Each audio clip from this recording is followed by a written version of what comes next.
इस वीडियो में हम लोग डिस्कस करने वाले हैं income tax on the FNO trading in India. जी हाँ, बजट 2025 के बाद में भाई एक्चुअल में क्या बेनिफिट मिलने वाले हैं, स्पेशली ऑप्शन ट्रेडर के लिए बहुत ही बढ़िया चीज़ बताने वाला हूँ।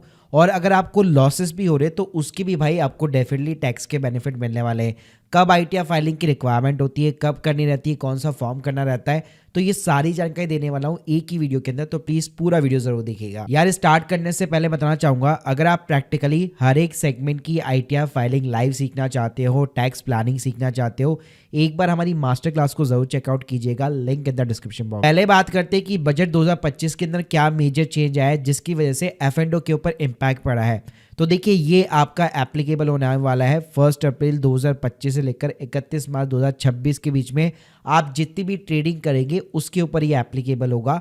और अब से न्यू टैक्स रिजीम के ऊपर यहाँ पे जो है स्लैब रेट को चेंज कर दिया गया है। 12 लाख रुपए तक कोई भी आपका टैक्स नहीं लगने वाला। तो आपने कई जगह न्यूज़ में भी सुना होगा। तो चलिए जानते हैं कि ये 12 लाख तक जो आपका टैक्स नहीं लगने वाला है और इस टाइप की आपकी जो स्लैब रेट को इंट्रोड्यूस किया गया है, जहाँ पे 4 लाख तक कोई टैक्स नहीं है, 4 से 8 पे 5% है जिस पे गवर्नमेंट रिबेट प्रोवाइड कर देती है, 8 से 12 पे भी 10% का टैक्स है जिस पे गवर्नमेंट रिबेट प्रोवाइड कर देती है। लेकिन 12 को अगर आपकी इनकम क्रॉस करती है तो 12 से 16 पे 15%, 16 से 20 पे 20% हो गया, फिर 25%, और अबाउट द 24 लाख रुपीज 30% आपको टैक्स पे करना पड़ता है। तो इसको एक एग्जांपल के साथ मैं समझाता हूँ। ये कैलकुलेटर जो है मैं अपनी मास्टर क्लास के अंदर प्रोवाइड करता हूँ। तो यहाँ पे मान लीजिए सैलरी की इनकम मान लीजिए आपकी 5 लाख रुपए है, आपका बैंक का इंटरेस्ट डिविडेंड वगैरह सब 2.5 लाख रुपए के समथिंग है। तो टोटल इनकम वगैरह जो है स्टैंडर्ड डिडक्शन लेस करने के बाद में अगर आपकी इनकम 675 भी है तो स्टिल न्यू टैक्स में आपका कोई टैक्स नहीं लगने वाला। यानी ये सारी इनकम जो है स्लैब रेट के अकॉर्डिंग यहाँ पे जो है टैक्स की कैलकुलेशन होती है। एफ&ओ ट्रेडिंग के ऊपर ये इंपैक्ट पड़ने वाला है कि एफ&ओ ट्रेडिंग को जो है नॉन स्पेक्टिव बिजनेस इनकम की तरह ट्रीट किया जाता है। तो इसके अंदर भी आपका जो पूरा नेट प्रॉफिट होता है उसको एज ए यहाँ पे स्लैब रेट के अकॉर्डिंग ये टैक्सेस किया जाता है।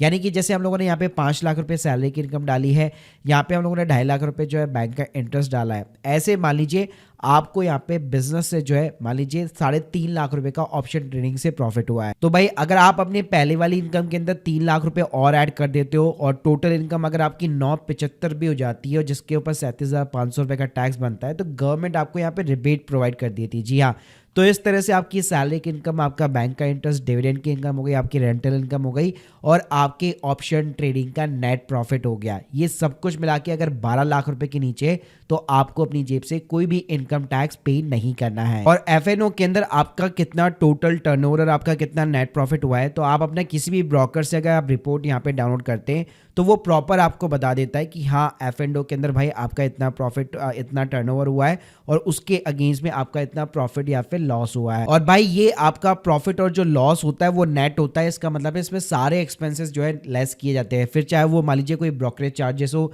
या मान लीजिए आपने एफ&ओ के लिए कोई कोर्स वगैरह ले रखा है, या फिर एफ&ओ के लिए सीखने के लिए आपने मान लीजिए कोई सॉफ्टवेयर वगैरह का यूज़ कर रहे हो, उसका सब्सक्रिप्शन वगैरह पे कर रहे हो, तो ऐसी अगर कोई भी चीज़ है इसको एक फुल फ्लैज बिजनेस की तरह लिया जाता है और जितने भी खर्चे होते हैं वो यहाँ पे प्रॉफिट में से रिड्यूस किए जाते हैं और आपका जो नेट प्रॉफिट होता है उसके ऊपर स्लैब रेट के अकॉर्डिंग टैक्स लगेगा। लेकिन यहाँ पे एक चीज का ध्यान रखिएगा, इक्विटी के यहाँ पे इक्विटी के ऊपर short term and long term capital gain बनता है। यानी कि मैं ट्रेडिंग की बात नहीं कर रहा, अगर आप शॉर्ट टर्म ट्रेड्स लेते हैं या लॉन्ग टर्म इन्वेस्टमेंट करते हैं यहाँ पे उसकी बात हो रही है।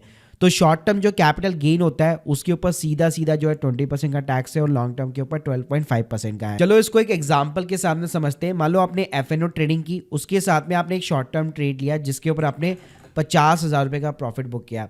अब भले ही आपकी इनकम जो है 12 लाख रुपए के नीचे, लेकिन ये जो 50,000 रुपए का आपने short term capital gain book किया उसके ऊपर सीधा 20% का टैक्स पे करना पड़ेगा। यानी गवर्नमेंट को आपको उतना टैक्स एज ए पे करना पड़ेगा, उसके ऊपर आपको कोई भी रिबेट वगैरह कुछ भी नहीं मिलने वाला है।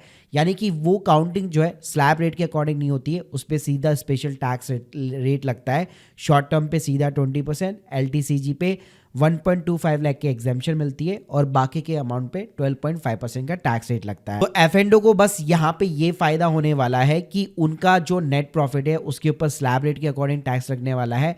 तो 12 लाख तक कोई भी यहाँ पे आपका टैक्स पे नहीं होगा। और अगर आपका यहाँ पे लॉस होता है तो उस केस में क्या होगा, तो यहाँ पे बताना चाहूँगा लॉस के ऊपर कोई भी इनकम टैक्स नहीं लगता है, लेकिन आईटीआर आपको ज़रूर फाइल करनी चाहिए। रिसेंटली मैंने एक केस भी यहाँ पे अपने मेन चैनल पे डिस्कस किया था, जहाँ पे एक फार्मर को 69 करोड़ का टैक्स डिमांड का नोटिस यहाँ पे इशू हुआ था। भले ही उसका लॉस क्यों ना हो एफ के अंदर, आपको हमेशा आईटीआर फाइल करनी चाहिए।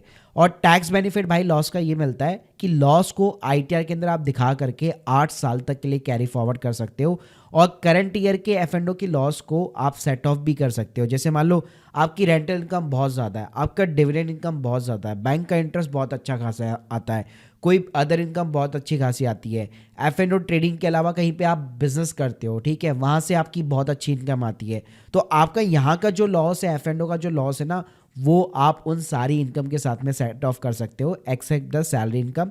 सैलरी को सेट ऑफ नहीं कर पाओगे, इसके अलावा जितनी भी इनकम है वो सारी इनकम आप एफ की जो है सेट ऑफ कर पाओगे। प्लस अगर सेट ऑफ नहीं भी करते तो स्टिल आप 8 साल तक के लिए कैरी फॉरवर्ड कर सकते हो उसको, और फ्यूचर के आपके जितने भी प्रॉफिट होंगे वो आराम से आप सेट ऑफ करके टैक्सेस बचा सकते हो। अगर मैं आईटीआर फाइलिंग की बात करूँ तो बेसिक सी रिक्वायरमेंट होती है, अगर आपका इनकम बेसिक एमिशन लिमिट को क्रॉस करता है तो हर साल आपको आईटीआर फाइल करना पड़ता है। लेकिन देखो एफएनओ के केस में क्या होता है, बहुत ही ज़्यादा हाई बाइंग और सेलिंग वैल्यू होती है जो कि एसएफटी और एआईएस के अंदर रिपोर्ट होती है। इसको एआईएस नहीं पता, एक बार इनकम टैक्स पोर्टल के ऊपर अपना अकाउंट क्रिएट कर लेना फर्स्ट टाइमर हो तो, और यहाँ पे एक एआईएस का बटन आता है, तो यहाँ पे आपके पैन कार्ड के अगेंस्ट में भाई जितनी भी इनकम होगी ना, चाहे शॉर्ट टर्म है लॉन्ग टर्म है, सब कुछ यहाँ पे आपको दिखाने वाला है।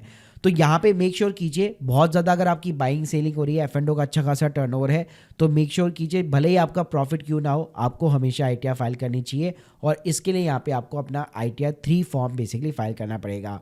अब ये आईटीआर 3 फॉर्म कैसे वगैरह फाइल होता है, तो ये प्रॉपर जो है मैंने सारी चीज़ें मास्टर क्लास के अंदर कवर कर रखी है, इस पर एक सेपरेट वीडियो भी बना हुआ है मेरा, इसके लिंक भी मैं आपको डिस्क्रिप्शन बॉक्स में प्रोवाइड कर दूंगा। तो guys hope you like this video, please subscribe our channel. अगर आप भी मुझसे यहाँ पे प्रॉपर जो है step by step income tax की सारी चीज़ें A to Z सीखना चाहते हैं, बिगनर टू प्रो बनना चाहते हैं, link in the description box. बाकी अगर आप लोग की कोई भी डाउट्स है कमेंट बॉक्स के अंदर जरूर बताइए। Thank you guys, thank you very much.